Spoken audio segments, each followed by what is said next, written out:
Supreme court తాజా తీర్పునకు అనుగుణంగా గౌరవెల్లి, డిండి, సీతమ్మ సాగర్ ప్రాజెక్టులకు పర్యావరణ అనుమతుల కోసం కేంద్రాన్ని కోరాలని నీటిపారుదల శాఖ నిర్ణయించింది.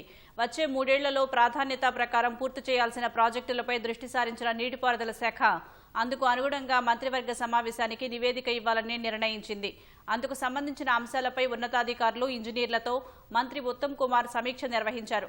మరో మంత్రి పొన్నం హాజరైన ఈ భేటీలో సాగునీటి ప్రాజెక్టులపై గడిచిన 2 ఏళ్లలో చేసిన ఖర్చు, రానున్న 3 ఏళ్ల బడ్జెట్పై చర్చించారు. ఎన్డీఎస్ఏ నిపుణుల కమిటీ సిఫార్సుల ఆధారంగా ఐఐటీ చెన్నై నుంచి అవసరమైన సాంకేతిక సహకారంతో కాళేశ్వరం ఆనకట్టల పునరుద్ధరణ పనులు మొదలుపెట్టాలని నిర్ణయించినట్లు భేటీ తర్వాత ఉత్తమ్ తెలిపారు. తుమ్మిడిహట్టి వద్ద ఆనకట్ట ఎత్తుపై మహారాష్ట్రతో చర్చించాలని నిర్ణయించినట్లు వెల్లడించారు. ఎన్వైరన్మెంట్ క్లియరెన్సెస్ ఇరిగేషన్ ప్రాజెక్ట్స్ కొన్ని సుప్రీంకోర్టులో పెండింగ్ ఉండే. సుప్రీంకోర్టు ఒక చారిత్రాత్మక తీర్పిచ్చి ఈ పెండింగ్ లో ఉన్న ఎన్వైరన్మెంట్ క్లియరెన్సెస్ అన్ని కూడా కేంద్ర ప్రభుత్వం ఇప్పుడు ఆ ప్రొసీజర్ తిరిగి ప్రారంభించుకోవడానికి సుప్రీంకోర్టు అనుమతి ఇచ్చింది.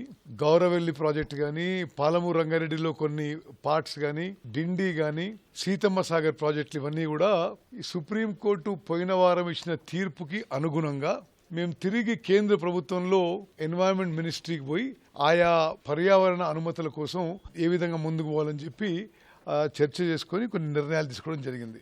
ఎన్డీఎస్ఏ రిపోర్ట్ ఆధారంగా మేడిగడ్డ, అన్నారం, సుందిల్లా బ్యారేజ్ రీహాబిలిటేట్ చేయడానికి, పునరుద్ధరించడానికి ఒక సైంటిఫిక్ ప్లాన్తో ఐఐటి చెన్నై వాళ్ళ సహాయంతో ఆ విషయంలో, టెస్టింగ్ విషయంలో కానీ, రీహాబిలిటేషన్ విషయంలో కానీ ఆ ప్లాన్ ఆఫ్ యాక్షన్ కూడా ఈరోజు అందరు ఇంజనీర్లతో చర్చించడం జరిగింది.